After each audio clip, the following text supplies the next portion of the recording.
Injil menurut Matius. Kitab ini merupakan salah satu catatan resmi paling awal mengenai Yesus dari Nazaret, kehidupannya, kematiannya, serta kebangkitannya.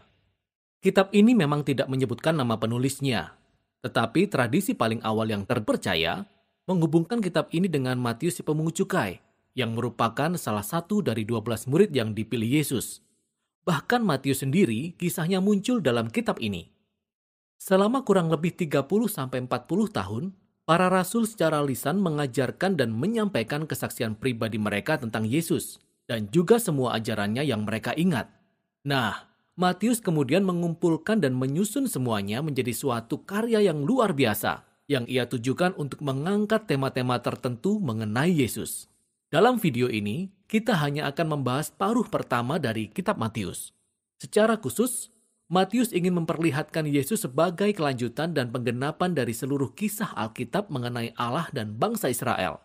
Yesus sebagai Mesias dari garis keturunan Daud, sebagai guru yang baru yang penuh kuasa seperti Musa, dan tidak hanya itu, Yesus juga menjadi Allah yang beserta dengan kita atau dalam bahasa Ibrani disebut Immanuel.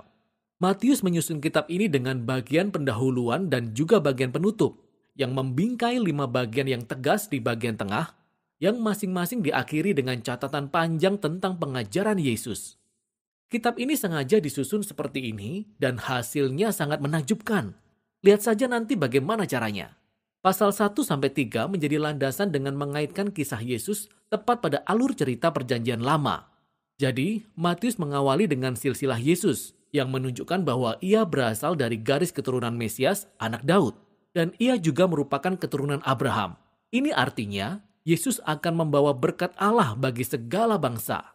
Setelah itu, kita akan mendapati kisah yang sangat terkenal tentang kelahiran Yesus yang merupakan penggenapan dari nubuatan para nabi dalam perjanjian lama, di mana bangsa-bangsa akan datang untuk menyembah Mesias yang akan lahir di kota Bethlehem.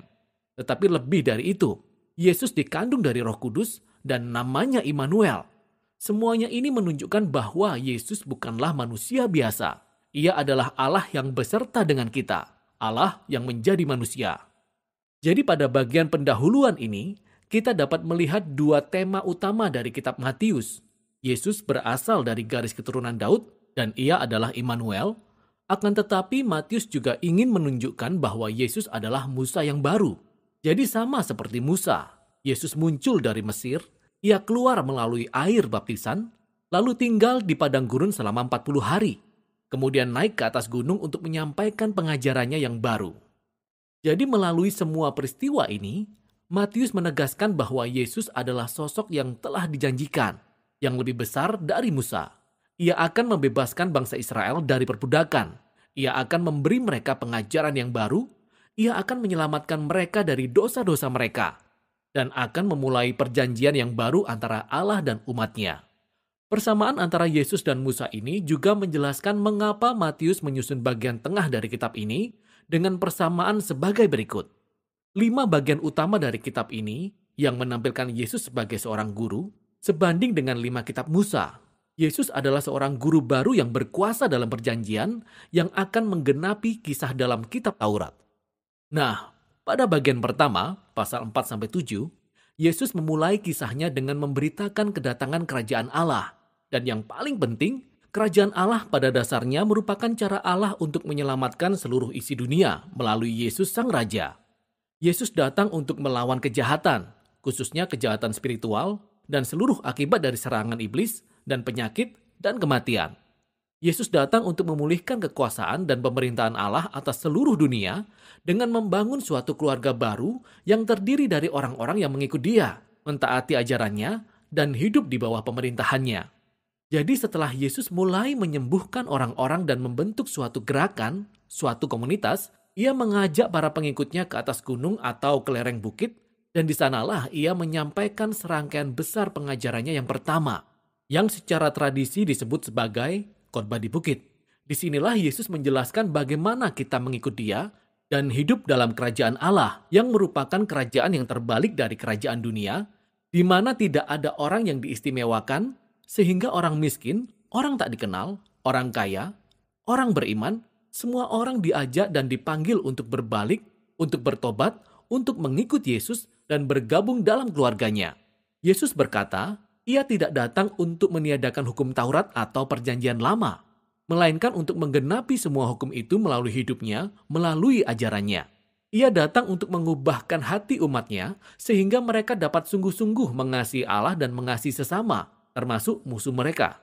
Setelah menyelesaikan ajarannya yang luar biasa tentang kerajaan Allah, bagian berikutnya menunjukkan bagaimana Yesus mewujudkan kerajaan Allah itu dalam kehidupan sehari-hari. Jadi pada bagian ini Matius menulis 9 kisah tentang Yesus yang membawa kuasa kerajaan Allah ke dalam hidup orang-orang yang terluka dan hancur hati.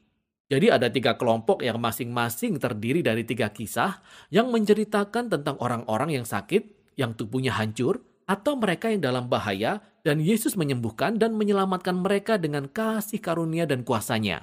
Dan tepat di antara 3 rangkaian ini, kita dapat melihat 2 kisah yang serupa di mana Yesus memanggil orang-orang untuk mengikut Dia. Dan Matius ingin menekankan satu hal yang penting di sini. Kita bisa mengalami kuasa kasih karunia Yesus hanya dengan mengikut Dia dan menjadi murid-Nya. Jadi setelah Matius memperlihatkan kuasa kerajaan Allah melalui Yesus, Yesus kemudian memperluas jangkauannya dengan mengutus ke-12 murid-Nya untuk pergi melakukan seperti yang telah Ia lakukan. Dari sini kita dibawa kepada serangkaian besar pengajarannya yang kedua, yaitu pasal 10.